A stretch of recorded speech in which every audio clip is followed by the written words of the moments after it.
Hi, I'm Peter Adamson, and you're listening to the History of Philosophy podcast, brought to you with the support of the Philosophy Department at King's College London and the LMU in Munich, online at historyofphilosophy.net. In today's episode, we're reaching the 300th installment of the podcast, and as it happens, we've just wrapped up the series on medieval philosophy in Latin Christendom. So before moving on to Byzantine and Renaissance philosophy, I thought it'd be a good time to look back at what we've learned so far in the podcasts. In particular, I want to address a question that's come up often, but only rather incidentally along the way. What is the contemporary relevance of ancient and medieval philosophy? Do these historical texts offer answers to questions philosophers care about today? And when they don't, are there other reasons today's philosophers should care about the history of philosophy? It's a big question. So to answer it, I will be turning to no fewer than 6 colleagues with different perspectives on the topic. This means it will be a 2-part episode, one part on ancient philosophy and the other on medieval thought, with each part featuring 3 interviews. And to kick off the discussion of the contemporary relevance of ancient philosophy, we have Rachel Barney, who is Canada Research Chair of Ancient Philosophy at the University of Toronto. Hi, Rachel. Hello, Peter. Thanks for coming on the podcast. My pleasure. You're an expert on Plato, and so I have to mention that I actually got into philosophy through reading Plato, and I think that a lot of people did. It's a very common thing for undergraduates to read him, be enthusiastic, and become philosophy majors. And maybe you even got into philosophy through Plato? Oh, yes. Okay. And you're still worrying about him now? Never got away. But I think in a way this is a kind of paradox, because Platonism is kind of a bad word in philosophy, at least if you think about distinctive, perhaps the most distinctive Platonic philosophical view, the theory of forms. Hardly anyone signs up to that as a philosophical commitment. And generally speaking, we seem to be living in a philosophical age when realism of all sorts is under threat in various ways. So is there any sense in which Platonic realism is still a living force in philosophy today? Well, I wouldn't go so far as saying it's a bad word, certainly, and I wouldn't assume that realists are losing the philosophical battle at this point. It is true that Plato tends to get name-checked as the extremist, the arch-realist, the archaic granddaddy of realism, who has a form of it which, in most areas of philosophy, even most realists will want to say, well, I'm doing something subtler than that. I'm not a full-on Platonist. Although in mathematics, of course, Platonism is still a perfectly live, viable metaphysical position.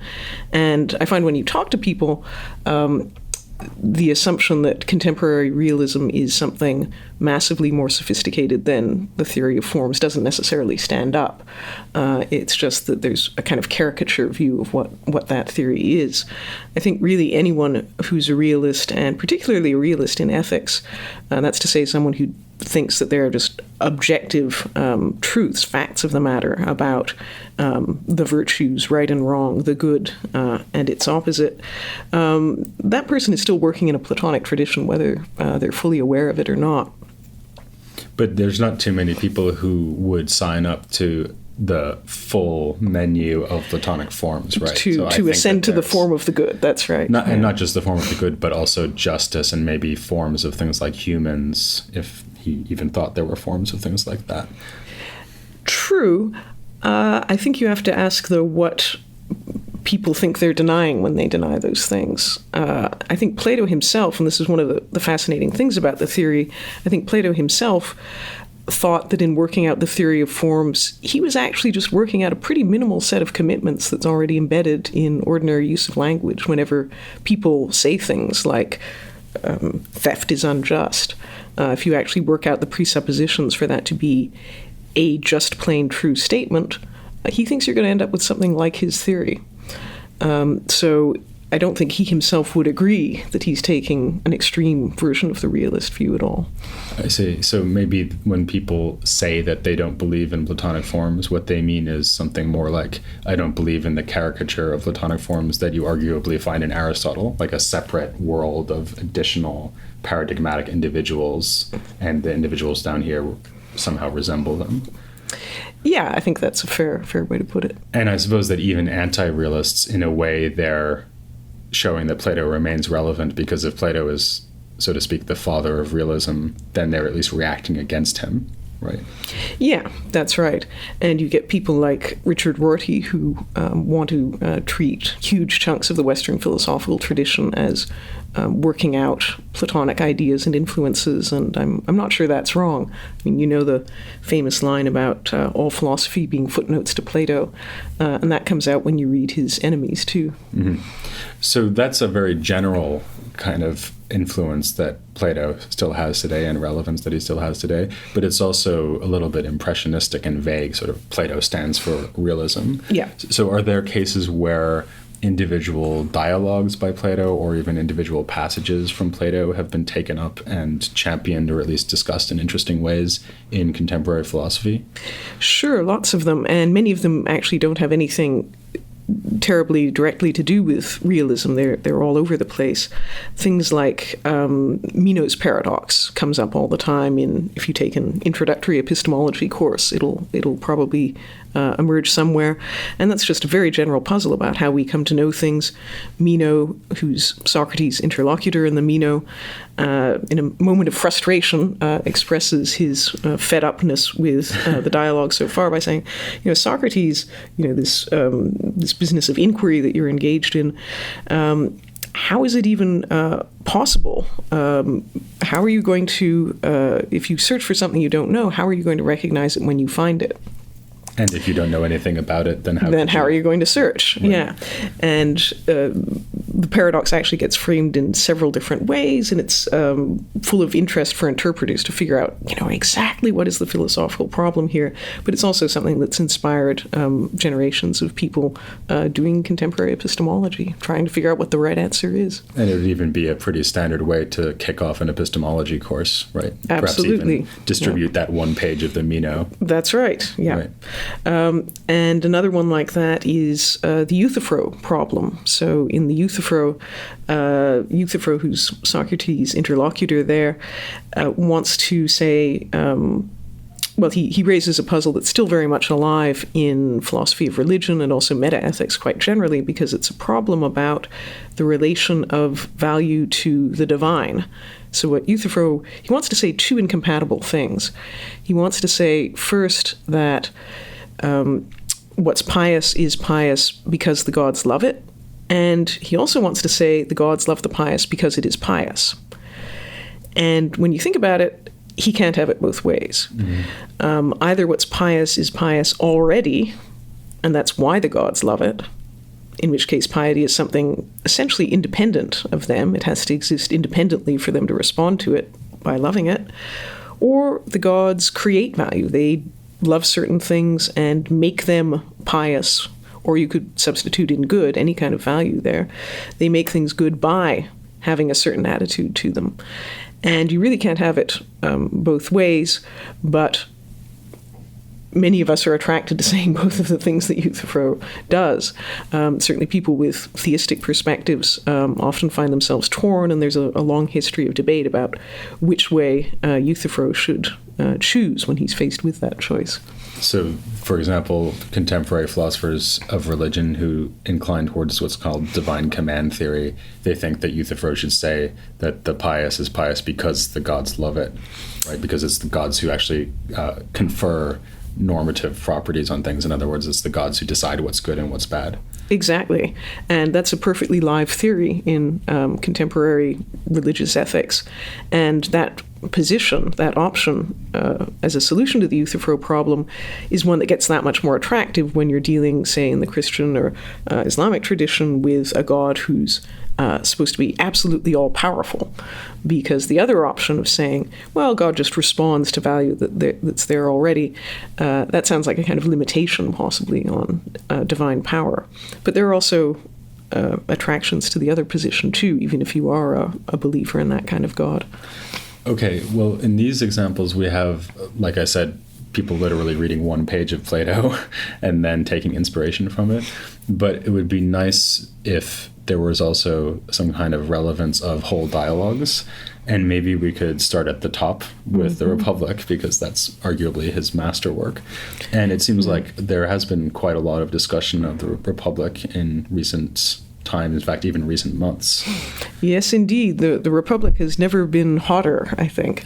And maybe right after Plato wrote it. Well, I don't know. I don't think they really got it then the way we do now, because now it has very special resonances with political worries that a lot of people share right now. Am I allowed to say Trump? Go for it. Okay. Yeah. Since the election of Trump, all of us who teach Plato have been, noticing that there's just an uptick in intensity in the discussions you get students to have about the Republic, because he is so worried about many of the things that we now are worried about. He's worried about tyranny. He's worried about how democracy turns into a tyranny. Not that he's a huge fan of democracy to start with, but he has a story to tell about how democracy can self-destruct and give rise to tyranny, and it's a pretty frightening tale. He has a lot to say about how the personal pathologies of the tyrant mirror those of his society and vice versa. He has a lot to say about poetry, about art, but I think you can make a case for his worries about the psychological impact of poetry mirroring a lot of worries people have about the media and even about the news media today.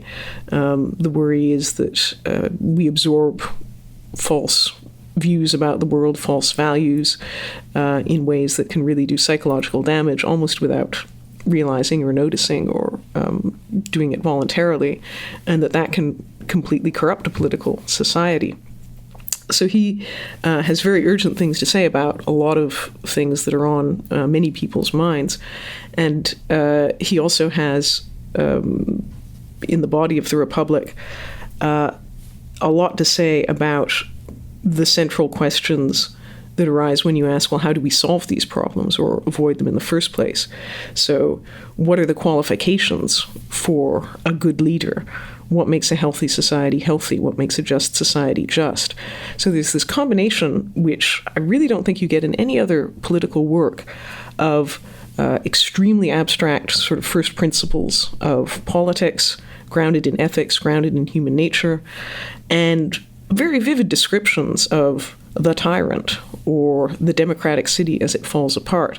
So it's like reading this, it is a work of great philosophical depth and abstraction, but it also has some of the grip of a dystopian movie in some parts, and people are reacting to that very intensely right now. Not just professional philosophers, but magazine writers and ordinary students and everybody. Yeah, I've actually had the same experience teaching the Republic recently in Germany. It's true there too. So in my career, I've gone from the problem of how do you teach the Republic and get students to take the critique of democracy seriously, to how do you teach the Republic and get them to see that the critique of democracy isn't just obviously right. Sort of opposite problems. Yeah. But is that really something, I mean, you just mentioned that it's something that's come through in things like newspaper articles, blog posts, and so on. Do you think that that's something that's also true in political philosophy in the professional sphere, sort of, the paid-up political philosopher? Yeah, I think it's something that will happen soon. I think the way these things work is that people sense something new in the air, and it first comes out in their teaching, and then 5 years, 10 years from now, we'll get a flood of books. And I should say, it's not just about Trump, and it's not just this very recent thing. There's a leading French philosopher, Alain Badiou, who did his own version of the Republic a few years ago. I think he called it a hypertext or hypertranslation, I think. But it's wildly different. He's put a female character in there, and they're sort of worried about modern communism and so on. But I sort of hope that in 5 years we'll all be doing that, doing our own rethinking one way or another along with Plato. And has Plato had a more prominent place? I mean, we were talking about metaphysics before, but has he also had a more prominent place in this side of philosophy over the last decades, like in ethics and politics? I think that's definitely true, and certainly in ethics. There are so many rich Platonic ideas that aren't reducible to the theory of forms, but his whole theory of the soul, for instance, as being tripartite, his idea that desire is for the good, it's an extremely rich ethical system that you can appropriate and think about in lots of ways. I guess the main or one important person doing that now is Christine Korsgaard, who's a very influential moral philosopher at Harvard, who's built quite a bit of Plato's moral psychology into her own ethical theory, which is kind of interesting because she usually gets labeled a Kantian, and she doesn't see any contradiction in putting those two things together. So there are people doing creative appropriations like that in ethics, and there's also a tradition which isn't immediately visible these days, maybe, of using Plato to argue about realism and anti-realism, specifically in ethics. So you wouldn't necessarily see many explicit references to Plato in the last year's work in metaethics. So arguments about the truth conditions of moral claims and whether moral claims can actually be true and whether that implies that there are sort of moral objects of the kind Plato thought the forms were. But many people working on metaethics today are still, in some sense, reacting to the critiques of realism made by J.L. Mackie several generations ago now. And Mackie offered what do you call the sort of error theory in reaction to moral realism, and it was based on a fairly devastating attack, although I think mostly consisting of sarcasm, but it was pretty devastating at the time. Sarcasm can be devastating. Yes, and I'm kidding a bit. He had some interesting arguments. But anyway, his attack was framed as an attack on the form of the good. So as soon as you go back, even that one generation, metaethics is being governed by totally explicit head-on engagement with Plato's ethics. And it's become a bit submerged since then in all the complexities of the back and forth. But he's still at the heart of the engine of metaethical debate. And do you think that debate is one that involved another caricature of Plato? I mean, did Mackie really engage sympathetically and sensitively with what Plato was offering when he wrote about the form of the good, or was he just taking that as a kind of, stand-in for a kind of dumb version of moral realism? Well, he was using a very broad brush, but I don't think the critique was essentially unfair in that way, because what he was getting at was the idea that, he used the term queer, so peculiar. There's something deeply peculiar about the Platonic idea that values, and let's say specifically the good, could be written into the fabric of the world, could be really objectively there, because they would have to have all the properties of the other sorts of things that we think of as being objectively there, and at the same time be inherently motivating. And his argument was just that that's a kind of mistake. There aren't things like that, objects in the world that have inherent motivational force and normative force. And I think that's a fair depiction of what's at stake between the moral realist and the anti-realist, and it's not unfair for him to use Plato to do that. Mm-hmm. I guess, though, wouldn't it be true to say that moral realists have more often taken their cue from Aristotle than Plato over the last few decades? I mean, so at least you have virtue ethics, which I suppose is some form of moral realism, and they look back to Aristotle more than Plato. Yes, that's very true. And I think there are complicated reasons for that.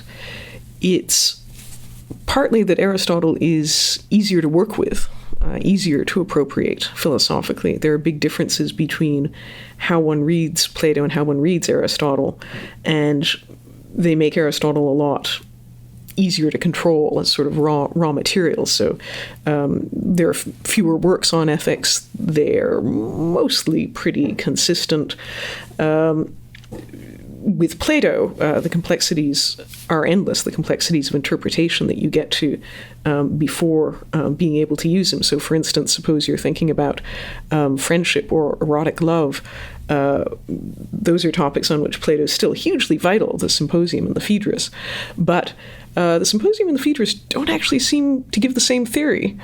And what's more, it's actually hard to tell what the theory of the symposium is, because you've got all these speeches which are radically different from each other. And one, okay, it sounds like Diotima is speaking for Plato here, but, Alcibiades also has valuable things to say, and Aristophanes has this completely orthogonal account that's hard to reconcile, but also seems to be getting at the truth, and Plato's written all of it. So it's easy to use Plato in a sort of piecemeal way, but much harder to say, okay, I'm going to present a Platonic theory of love or whatever it is. And I think for that reason, it's much easier to identify people who are working in a broadly Aristotelian tradition, especially in these ethical issues. Actually, there's an irony there, maybe, which is that even in ancient philosophy, I think one reason why Aristotle became the main figure in the curriculum that they taught, like in ancient Alexandria in late antiquity, was what you just said, namely that it's so hard to use Plato as a kind of body of doctrines that address themselves to specific topics one at a time in different works, the way that Aristotle wrote the physics and the metaphysics and the ethics. It's really hard to extract just one body of teaching from Plato on any given topic. But it sounds like you think that he's a sort of vast reservoir of potential inspiration that people can still draw on today. Oh, absolutely. And I think one kind of odd difference between him and Aristotle, and I think I'll make the Aristotle people mad by saying this, but why not? You've already made the Trump people mad. Exactly. I can just keep on a roll here. There's an odd contrast in the activity of interpreting the two of them, because I've written papers on both of them, and it's really a very different operation. And I find that when you're interpreting Plato, that really starts to feel like an end in itself, because it's so hard and so complicated and so fascinating. And he's a great writer, so there's this kind of visceral pleasure to that activity of just immersing yourself in Plato's text. And so coming up with the reading tends to be very much an end in itself. By the time you've got a reading of Plato, you're exhausted, you're done. And it's hard enough. And it's hard enough, and it's extremely satisfying, so the tendency is to leave it at that. Whereas with Aristotle, and also you can reach, I think, maybe this shows I'm a crazy person, but I think you can reach often a very precise, if surprising, result. Like, there will be a determinate view there. With Aristotle, on the surface, everything is very easy. He's very explicit. You don't have the complexities of the dialogue form. There's a view. You know where to look to find it. So it should be very easy. But I think there are quite a few central questions, especially in ethics, where Aristotle hasn't actually made up his mind at the level of detail and precision that we would now want him to philosophically. So many of the interpretive debates about Aristotle are somewhat undecidable. And when people start arguing about, what is practical wisdom in Aristotle, or how does deliberation work, or is he fully a realist about what happiness or virtue is, those debates turn into philosophical debates very quickly, because the text of Aristotle is not actually going to decide them, no matter how good a scholar you are. So working on Aristotle is continuous with actually trying to solve these problems in ethics, whereas with Plato, they tend to be two separate operations. Okay, well, we're going to go on to talk more about Aristotle in just a second, but first I will thank Rachel Barney very much for coming on this 300th episode. Thank you, Peter. Okay, well, our next guest is going to be Christof Rapp, who is professor of philosophy and holds the chair of ancient philosophy, where I work at the LMU in Munich, and we run together with Oliver Primavesi the Munich School of Ancient Philosophy. So I'm very happy to invite him onto the podcast. Hi, Christof. Hi, Peter. We're going to continue talking now about the role that ancient philosophy has played in contemporary philosophy and what contemporary philosophers have drawn on from ancient philosophy in terms of inspiration, ideas they've found useful. Do you want to say something general about how you see the role of ancient philosophy in contemporary philosophical thought? Yeah, I think there's not one single way to draw on ancient philosophy for contemporary philosophers, but contemporary philosophers often appreciated, for example, that ancient philosophical texts turned out to be an excellent didactic tool for introducing students into philosophy. They appreciated ancient philosophers as a a source for many philosophical ideas and particular arguments. And very often, I think, ancient philosophical theorems are invoked as alternative to certain contemporary debates or options. So, in a way, sometimes philosophers have the impression that the contemporary discussion is too narrow, and they bring in ideas from antiquity as an alternative or alternative option to what is to what are the prevalent options in the current debate. Yeah, so there's sort of both resonances, because you wouldn't use ancient philosophy didactically, like to introduce students to philosophy. You wouldn't do that unless you thought they were doing philosophy in some relevant and recognizable sense. Right. But on the other hand, when you get into the answers that they give to the questions that are being posed, that you think that they're often answers that are alternatives to the answers that are given nowadays. Yeah, I mean, at least many philosophers think so, and there's a number of examples for that tendency. So just recall the famous idea by Pierre Hadot that nowadays philosophers have a too narrow understanding of philosophy as a sort of theory, whereas in ancient philosophy was looked upon as a way of living and introduced the art of living, which indeed inspired many books in the last decades on art of living, and on the question to what extent philosophy may be seen as a way of living indeed. And do you think that in terms of the way that ancient philosophy is received by contemporary philosophers who are not historians, do you see that engagement as being deep and interesting, or do you think it's more like superficial, just plucking ideas out of what they might have read from introductory texts about Aristotle or maybe heard in a podcast? Oh, well, it varies a lot. Think, for example, of Bernard Williams, who really got many interesting ideas from a deep understanding and interpretation of classical texts, maybe deriving from the canon of ancient texts in Oxford, but I think this relies clearly on a deep philosophical understanding.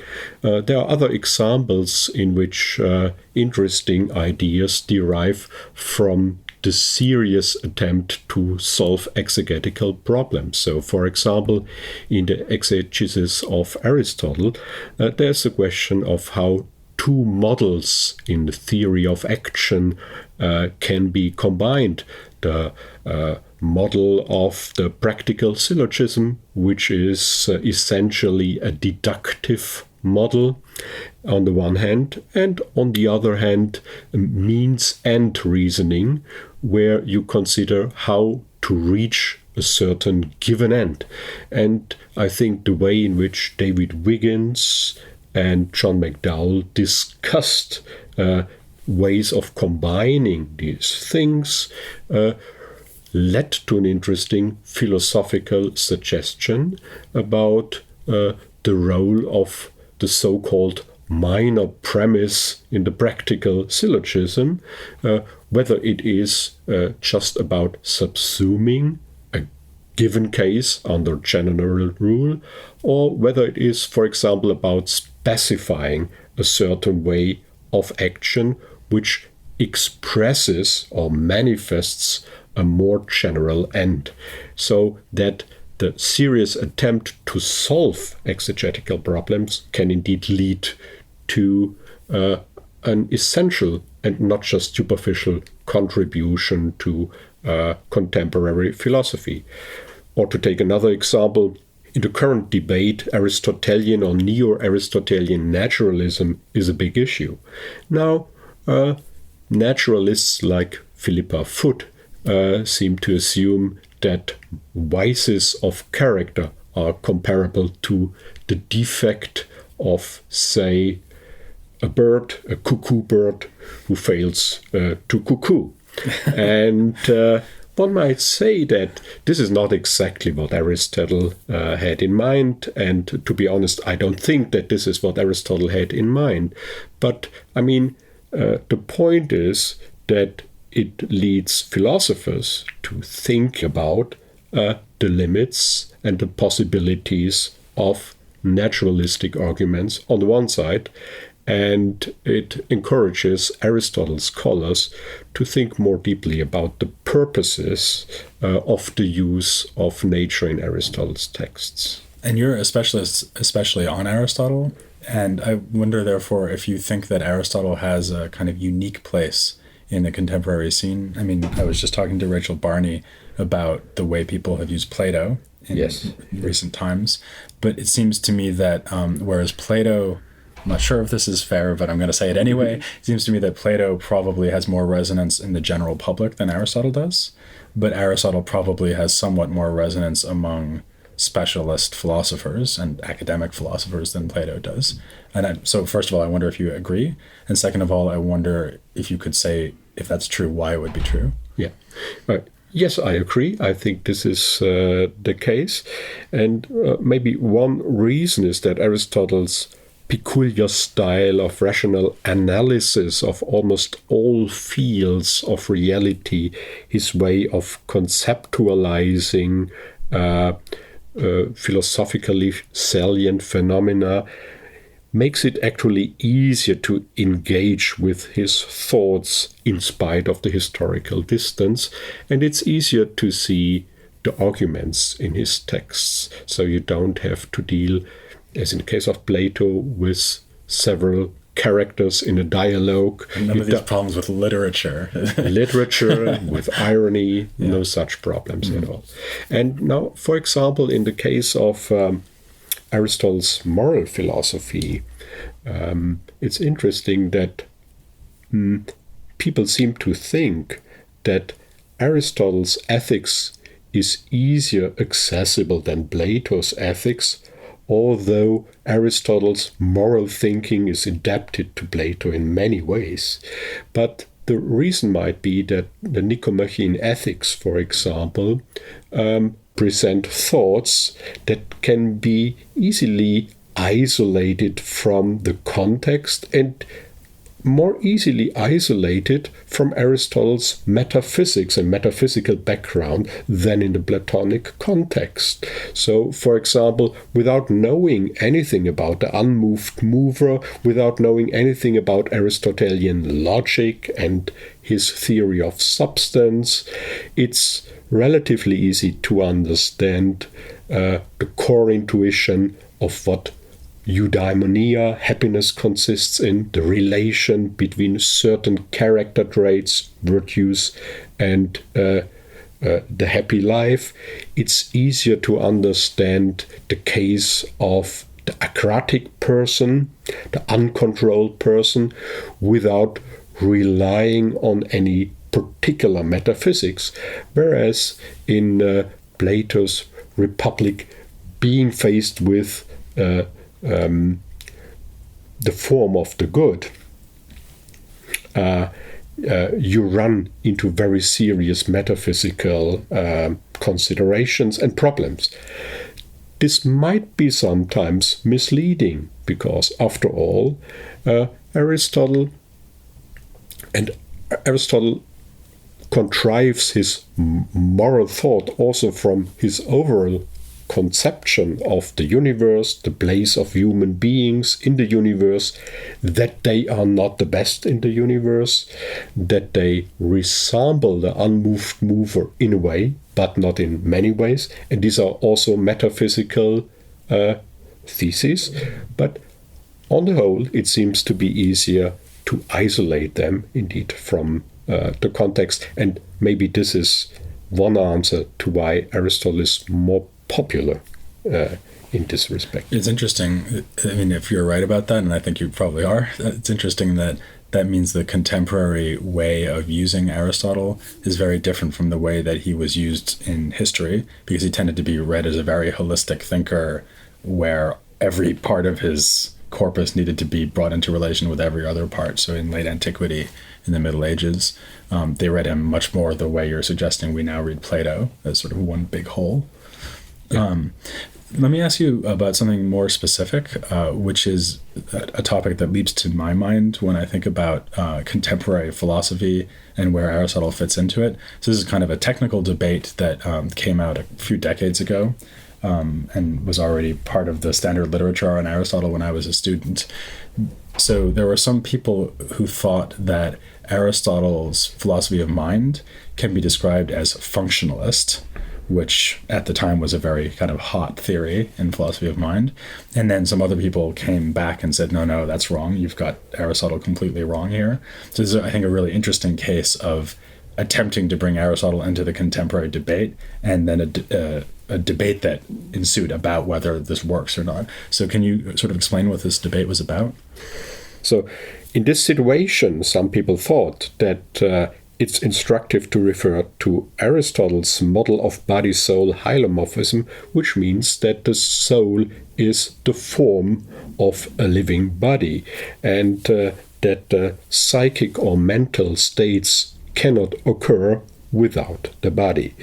And now a similar third way between dualism on the one side and reductionism on the other side at this time was functionalism. Functionalism describes mental states as certain functions that can be materialized in various physical ways.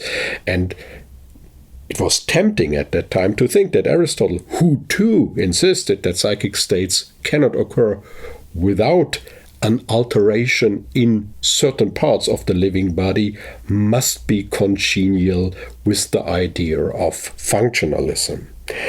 Of course, the point was not that modern functionalism was just a revival of Aristotle's body-soul theory. However, the alleged affinity between functionalism and Aristotelian hylomorphism was a way to say, first, that ancient theories about the mind and mental states are not necessarily obsolete because they are ancient. And second, that the idea of functionalism was not just an ephemeral invention, but actually gained support from an old tradition of thinking about the relation of body and mind or soul, which was possibly obscured by the influence of Cartesianism, right. Or so they said. So it's actually almost like the ancient philosophers win because, oh, look, Aristotle says something that seems really current and relevant. And the functionalists win too because they're saying something that Aristotle already said right back when. And Aristotle's really brilliant and everyone's heard of Aristotle, so it kind of lends this theory an air of authority. Yeah. Can I just try to see if I've really got the point, though? So the idea of functionalism is that you can have the same mental event or state or whatever realized in different material situations. So like a dog could get angry and I can get angry even though we have very different bodies.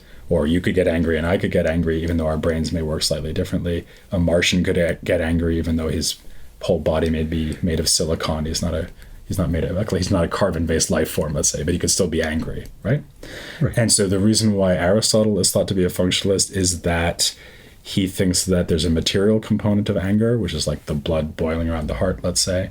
But then there's also what it is to be angry, which is like a desire for revenge. This actually goes back to something I talked about with Martin Piquevet in another interview not too long ago.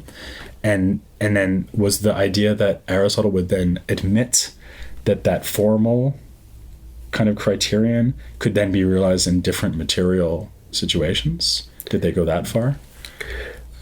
I mean, there is the idea on the one side that those mental states must be materialized in one way or the other, but that they can be independently described, as you said, anger as a kind of desire for revenge.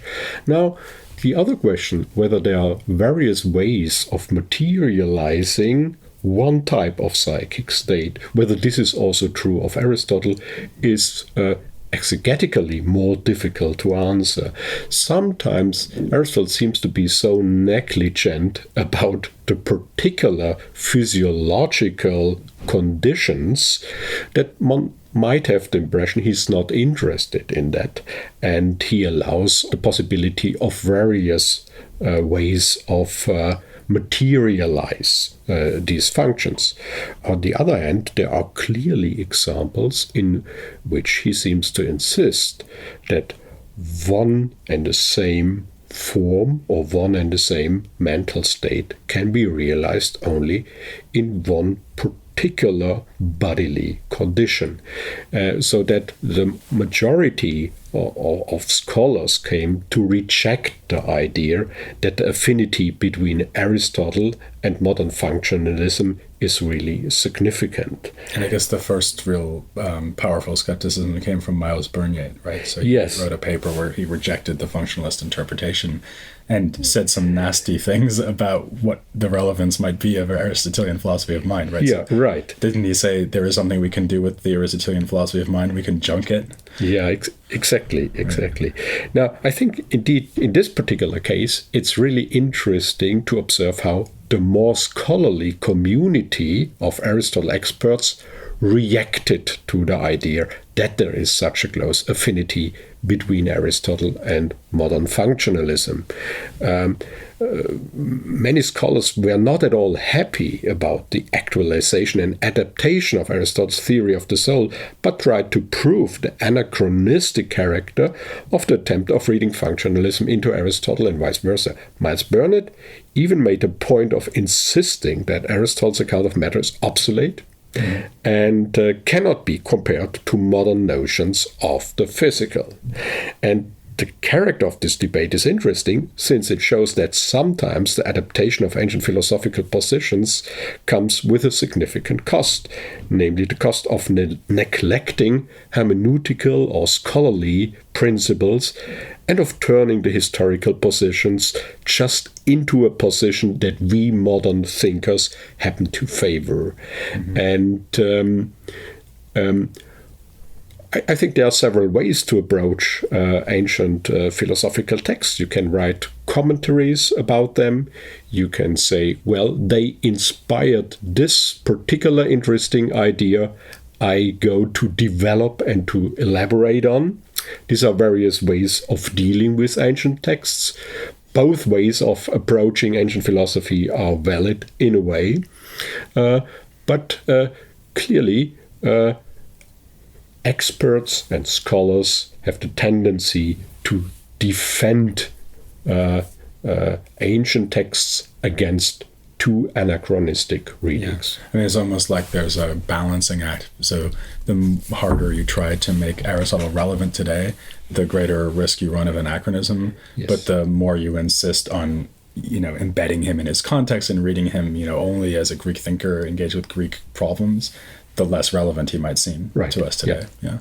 So let's finish by talking about something else that leaps to mind and is maybe the most prominent way in which Aristotle is featured in the contemporary philosophy scene, and this is virtue ethics. And I think this is a rather different case because it seems to me that the heroes of virtue ethics like Alistair MacIntyre, Philippa Foot, who you mentioned before, and others, they certainly knew Aristotle and took inspiration from him, but they typically don't represent themselves as just giving you Aristotle's position, nor did they kind of develop virtue ethics separately, like as would happen with functionalism, and then go back and say, oh, look, Aristotle was already saying this. It's more like a whole direction of philosophy that's inspired by Aristotle, isn't it? Yes, indeed, I think virtue ethics is a peculiar example because it was inspired by the Aristotelian theory of virtues,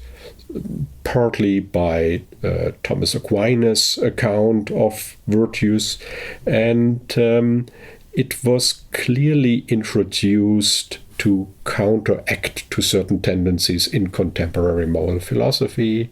Elizabeth Anscombe, in her famous article on modern moral philosophy, used traditional Aristotelian virtue ethics as an alternative to kinds of moral philosophy and moral thinking that she found to be problematic in many ways.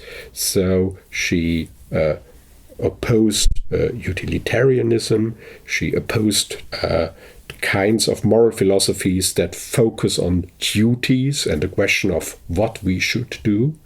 And I think in this situation, Aristotle's ethics was used as a model for an alternative style of moral philosophy, the details of which must be filled in, but without just interpreting Aristotle's Nicomachean ethics. Bernard Williams, for example, was always very clear about his view that what Aristotle says about virtues and the combination of virtue and the good life is very inspiring, but that other parts of Aristotelian thinking, his views about women, about slaves, his doctrine that virtue is a mean, must be ignored in order to make sense of his account of virtues. Yeah, or Alistair MacIntyre wrote this famous book called After Virtue, which develops a kind of virtue ethics theory, but doesn't make any use of Aristotelian metaphysics or physics, for example. So it's like he's just taken part of Aristotle and taken inspiration from that and is developing it further without thinking he has to be committed to other things Aristotle says, which actually is an example of something you mentioned earlier, right? They're kind of picking parts and leaving other parts. Yeah, I think MacIntyre's early book is a good example of this eclectic and selective approach to Aristotelian ethics, for he clearly opposed to Aristotle's tendency of biological metaphysics, i.e. to base parts of moral thinking on the supposed essence of human beings, because in MacIntyre's at least early view, virtues are dependent on the conception of the good in a particular community, which is quite different from saying that virtues must be based in a sort of account of the human nature. But still, the virtue ethicists are all inspired by something that I guess you would agree with me is genuinely Aristotelian, which is that somehow the good for humans and the good in action is grounded in virtuous character. And so, in some sense, what is right and wrong in ethics is defined with reference to certain character traits, like what would the courageous person do, rather than, for example, being defined in terms of the best possible outcome, as in utilitarianism or consequentialism, or rather than in duty, as in Kantian ethics.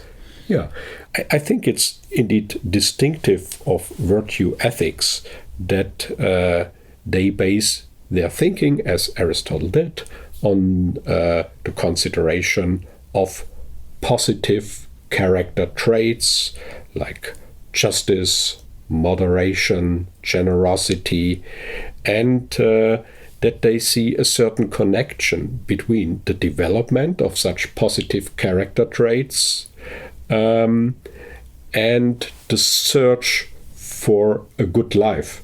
For the virtue ethicist, there's a clear connection between having certain virtues and having a good life. So in a way, they are connected intrinsically or instrumentally, so that it's clear for the virtuous person what's the benefit of being virtuous, whereas in a duty or obligation-based style of ethics, one can always raise the question, why should I be moral? Why should I do that? What's the benefit? What's in it for me? Yeah. I mean, if I follow the categorical imperative, things might actually seem to go worse for me, right, in some cases. Whereas Aristotle can explain to you why it's good to be good. It's good for you to be good because you'll be a flourishing human being or a happy human being in some rich sense of the concept happiness. And so do you think that this is the most kind of powerful echo of Aristotle in contemporary philosophy, virtue ethics?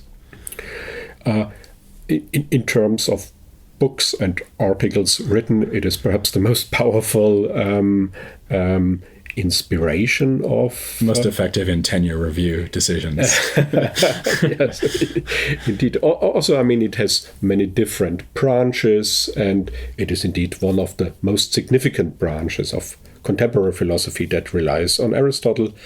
But I think another branch in which Aristotle is quite influential nowadays is metaphysics. For a long time, there was the idea that metaphysicians mostly deal with the question of whether certain entities do or do not exist. Do universal exist? Do substances exist?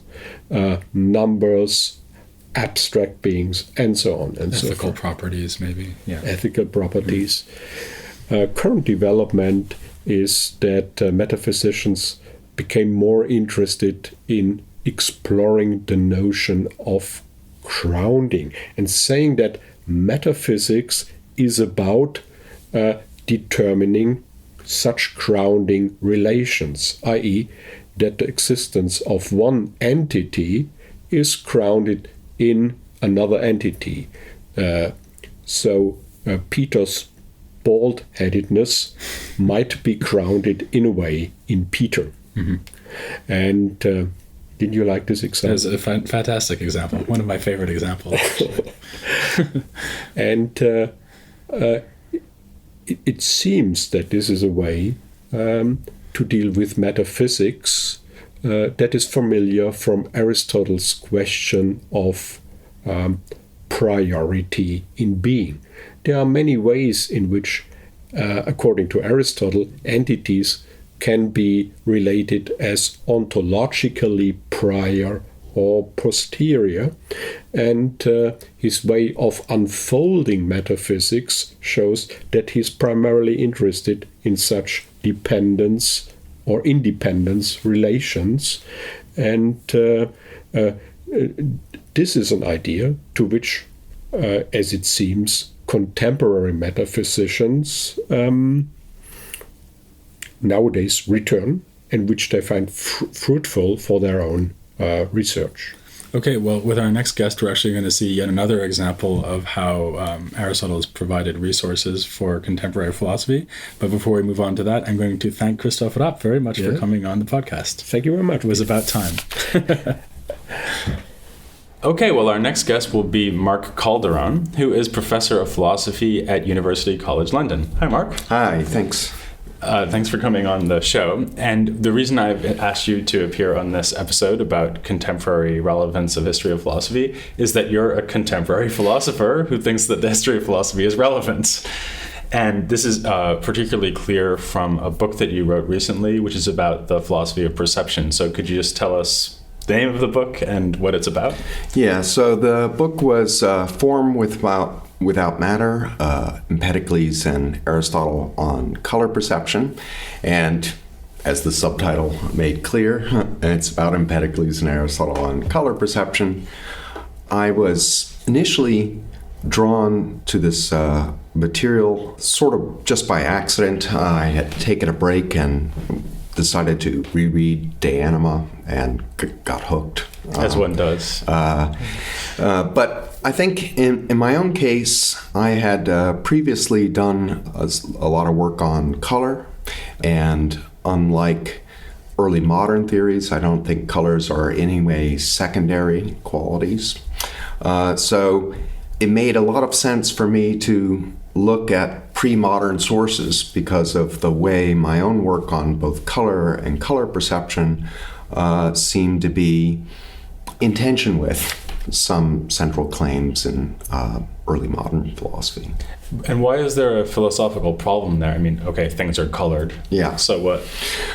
So the philosophical problem about color tends to be driven by other metaphysical commitments. So suppose you're an atomist, right? You think there's nothing but colorless atoms spinning in the void. You might be puzzled about how exactly, right, these give rise to the colors that we seem to experience when we look out onto the scene before us. And that's something that you just mentioned. There's this distinction in early modern philosophy, which we haven't gotten to yet, but we will, I hope, between primary and secondary qualities. So the primary qualities would be the properties that the underlying matter really has, like maybe the shape of the atom or something. Right. Whereas the color would be some kind of other property that comes on top of that, right? And you don't think that? No. So there's this tendency to deny that there's nothing in a perceived body that looks that exactly resembles our experience, our color experience of it, right? And that denial can be understood in different ways, but unlike this, I think that colors are qualities that inhere. So they're just as real as shapes. Yeah. Right. And is this something that a lot of other contemporary philosophers are worried about or agree with you about? Some, yeah. So I think, for example, I've got a similar view to John Campbell's, to Stephen Yablo about color. So there's been, and also more recently, Keith Allen has written a nice book on naive realism about color. So there are contemporary philosophers who are thinking about colors as other than secondary qualities, but this is a fairly recent trend, and it's not the dominant view. Yeah, I think it's interesting that it's not the dominant view. I mean, you just, in a way, gave a reason for thinking it shouldn't be, namely that the underlying material constituents of things doesn't really have color. But people don't usually think that there are no tables, just because tables are made of atoms. So it seems to me a little bit odd to say that because atoms aren't colored, that there's no such thing as color, or that color is somehow metaphysically dubious or second-rate or supervenient or whatever they would want to say. Yeah, well, I'm happy with claims about supervenience. The idea that, well, fix whatever fundamental level reality there is. Let's say if it's physical facts, if you're a physicalist, I'm happy that they'll fix a lot of other things, right, as well. I guess it's just the thought that colors are somehow less real or a mental reaction to physical stimulus, or somehow or another having a different ontological status, right, from the primary qualities. And that's what I'd like to resist. People might think that colors are something that only happens in the mind when maybe a stream of atoms or light particles or whatever. To be honest, I don't know very much about how color works. You probably do. But whatever the physical process is by which we see, they might think that the color is something that's only in the head. Right. As it were. Whereas you want to say that the color is actually a property in the thing outside us. Yeah. Maybe a not terribly interesting property from an explanatory perspective. It probably has a rather narrow cosmological role in the range of things it's capable of explaining. It's probably not very natural from a physicist's perspective, but I think it's nonetheless an objective quality out there in the world. Before we start talking about the history of philosophy angle, let me just ask you one other question, which is, what about other sensible qualities? Are you going to say, well, once I figured this out for color, whatever I say for color is also going to apply to sound, smell, taste? No, right. I mean, I think there are important differences both between the various sensory modalities as well as their objects, right? And I think even within a given sensory modality, you can find interesting differences between their objects. So I think there are really interestingly different things that are visible. You can see events, you can see property instances, you can see objects. These seem to belong to different metaphysical categories. So I see there's no expectation per se, right, that these are all going to be handled in a similar fashion. But in general, right, I tend to be a perceptual realist. So if I smell something, then I think there are smells. If I hear something, I think there's things to be heard, and so on. And is the idea of turning back to the history, and you've looked particularly at ancient history, though you're interested in actually a whole range of historical figures who've talked about perception, but your book is mostly about Aristotle and Empedocles, as you said. Was your idea that you wanted to use them because they share your intuitions about color? Well, I had a couple different thoughts. One, although kind of convinced that elements of the early modern paradigm are mistaken, still it's reigned for 4 centuries. It's really hard to disrupt those habits of mind. Thinking about pre-modern figures was in a way a bit of therapy to disrupt these modernist habits of mind. Partly it was also to try to discover new problems or new puzzles that had perhaps been overlooked in the shift in the early modern period, but might nonetheless be fruitful to think about. So those were the 2 main motives. I suppose that if you're working in a period before this distinction between primary and secondary qualities was taken for granted, if they were kind of working within a kind of default assumption of what you're calling naive realism, so I see a color, so there must be a color there, then the things that would interest them wouldn't necessarily even be defending that position, but rather working out other problems. Right. Like, for example, what makes something the color that it is, rather than is there a color there at all?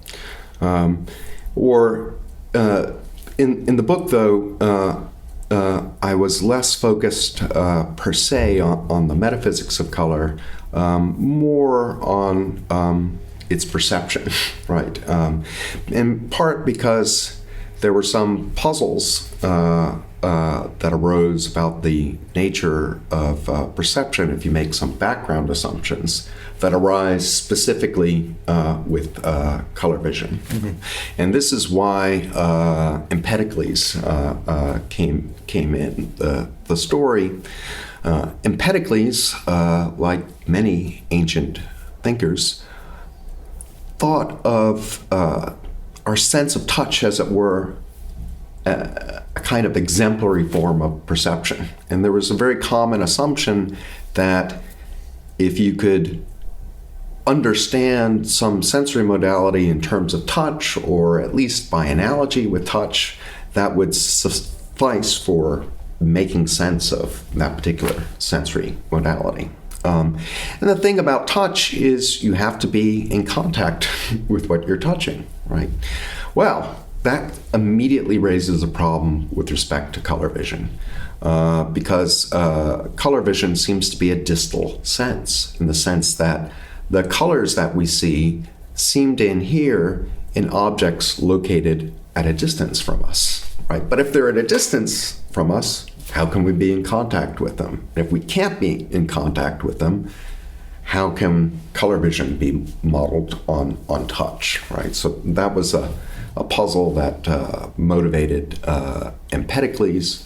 And in a way, I wanted to say a generalization of that puzzlement motivated Aristotle's thinking in the Anima as well. One idea you sometimes get in antiquity is that vision must work by something coming out of the eyes, like a ray. Yeah. And this is sometimes even compared to reaching out and tapping the thing with a walking stick, which shows you how seriously they take the idea that sensation needs to be somehow compared to touch. Right. It's interesting, isn't it? Because usually I think when philosophers start thinking about perception, they go for vision is the most kind of interesting of the 5 senses. And yet they are at least Empedocles, is trying to think of vision on analogy with touch as if that was the most fundamental. Right. Right. And so how does he solve this problem? Well, there's an interpretive question about Empedocles because you can find passages such as a famous analogy gives between seeing and lantern, which suggests that he's got an extramission view that you were just describing, where something comes out of the eyes. There are other bits and other bits of testimony. For example, the view that Socrates attributes to Empedocles in the Meno, right, which suggests the other way around. And here we're told a story where a colored object gives off effluences, and these somehow fit into the eye. So we get instead of reaching out, we get something coming from the colored object.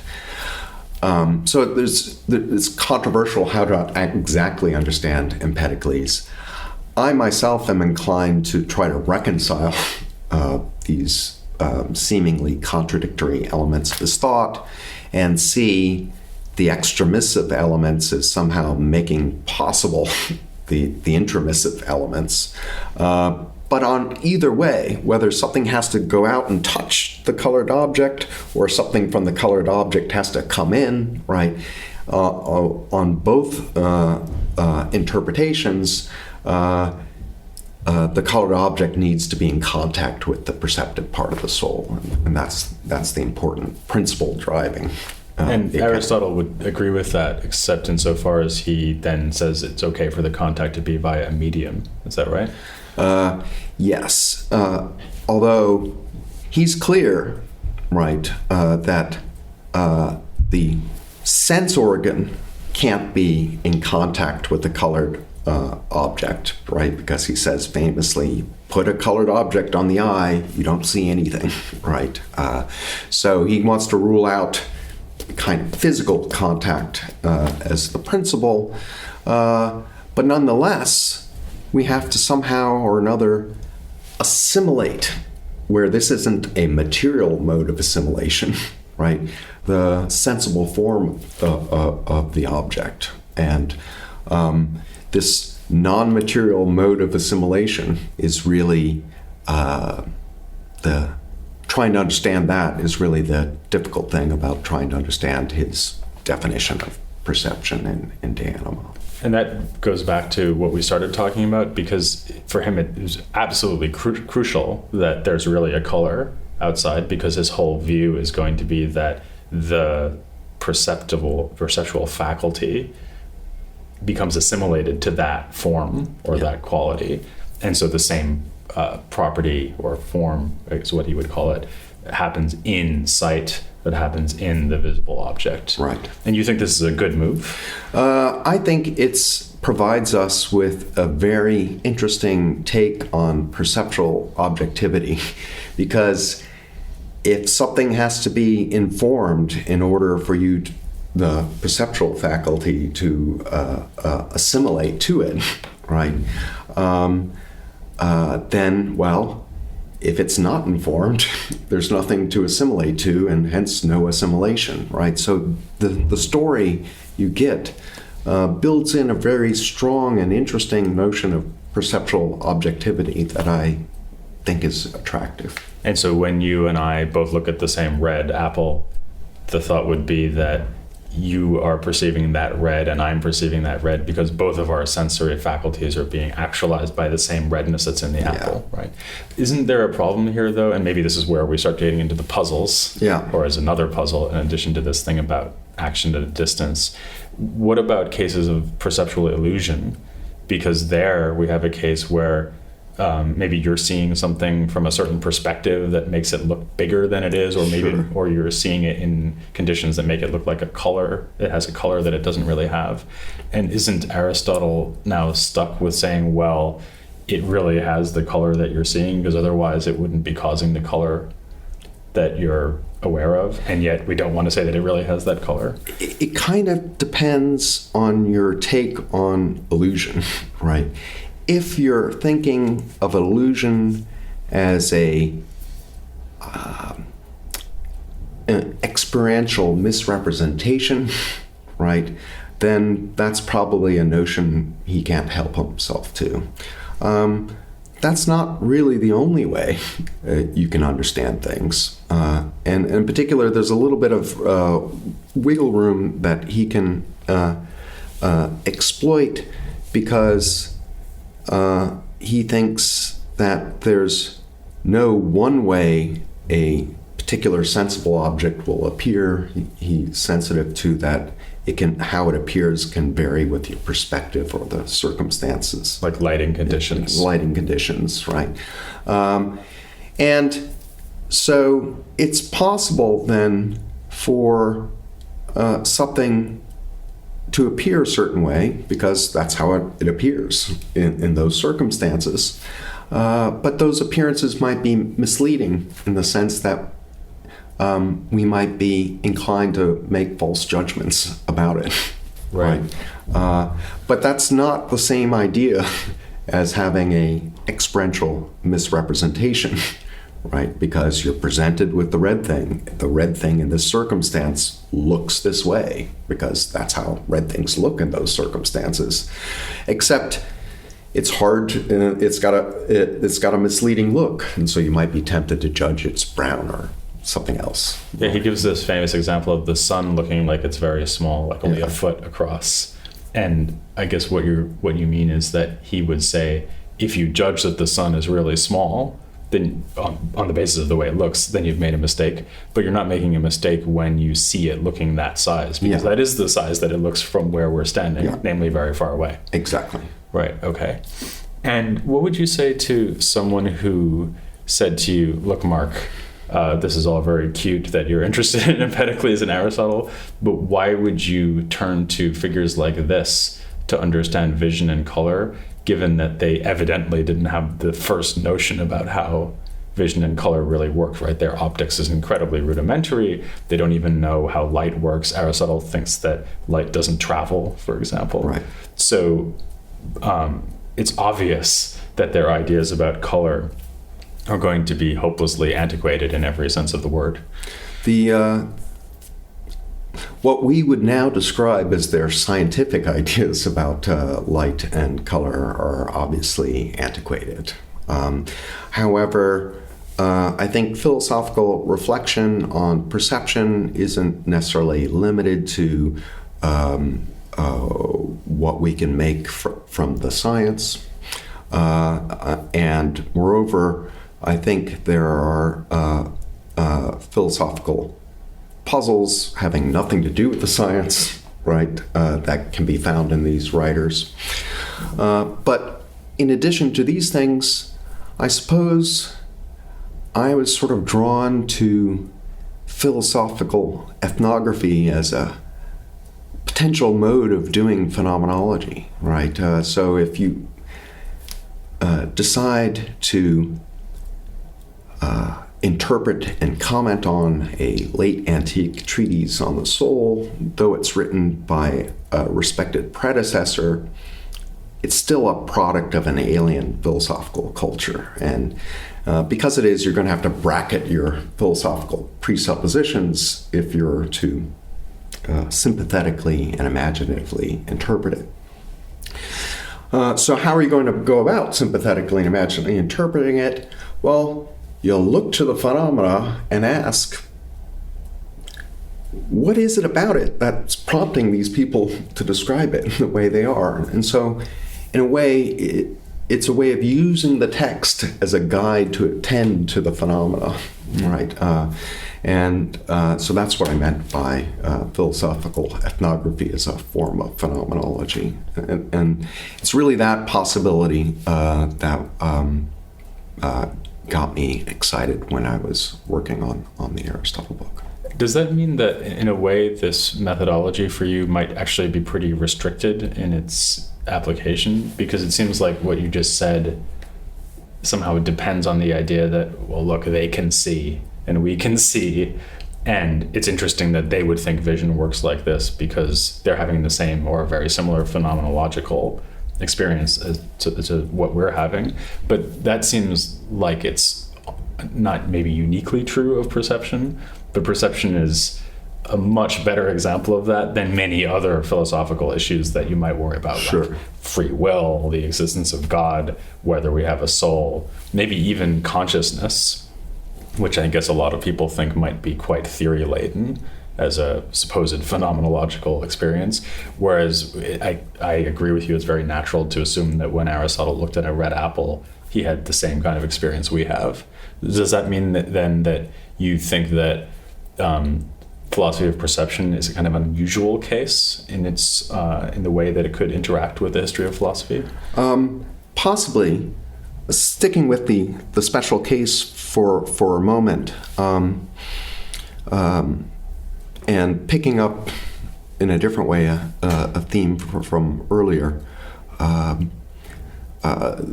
there's a tendency to overlook the richness of the phenomenological descriptions of our experience provided by ancient texts, in part by a rush to see it as a bit of antiquated science, right?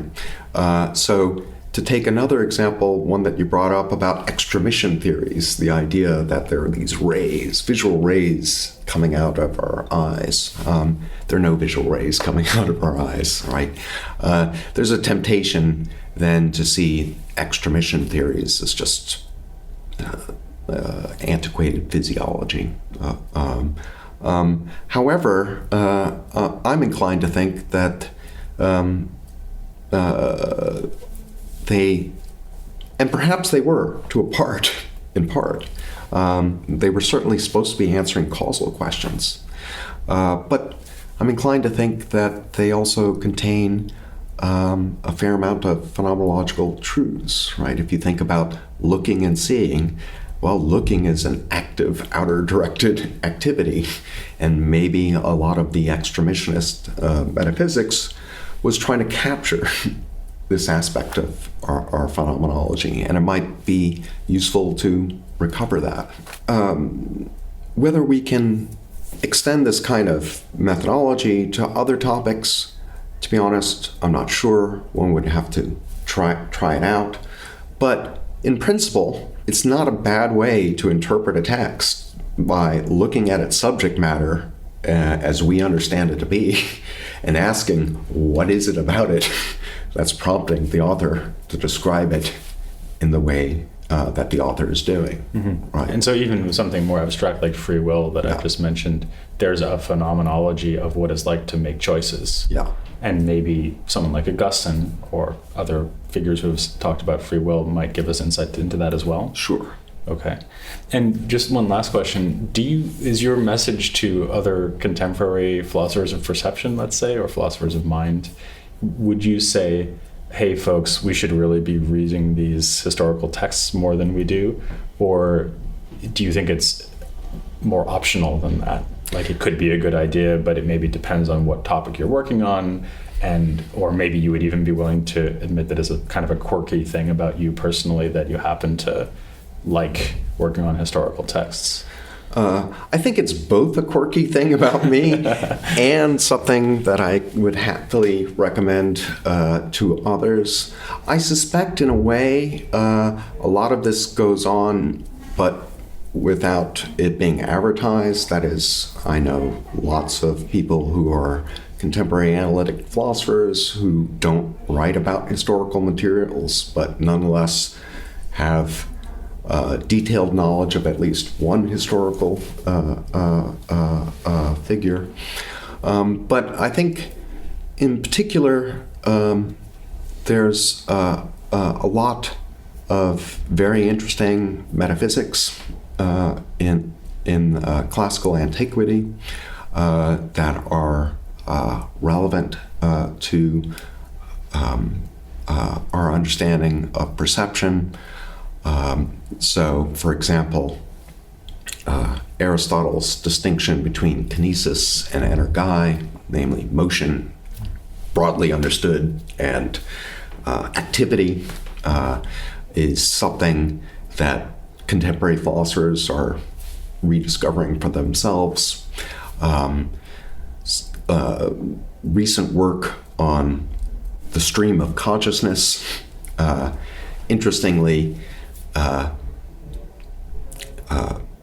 rediscovers for itself distinctions that were raised among the Platonists. In particular, the Platonists mark a distinction between noetic and dianoetic reasoning, and noetic reasoning, you grasp the intelligible object as a whole and all at once, whereas in dianoetic reasoning, it's unfolded in a series of steps. Importantly, they argue it in a series of discrete steps, right? So the stream of consciousness, if it's a stream of thoughts, right, can't be continuous, but it's got to consist of one thought after another. This gets reintroduced in the 20th century by Geach, and was taken up by Matt Soterio in his recent book. So, yeah, I do think there are lots of elements of ancient metaphysics that are directly relevant to contemporary philosophers' concerns. Okay. I especially like the idea of lots of analytic philosophers in privacy reading Locke and Plato and not coming clean about it. Well, I mean, probably the most notorious example of this would be Gilbert Harman, right, who's notorious for saying, just say no to history of philosophy. But of course, he's got pretty detailed knowledge of Adam Smith's theory of moral sentiments in a way that might be surprising given his rhetoric. Right. Okay, well, thanks very much for coming on the show. Thanks for having me.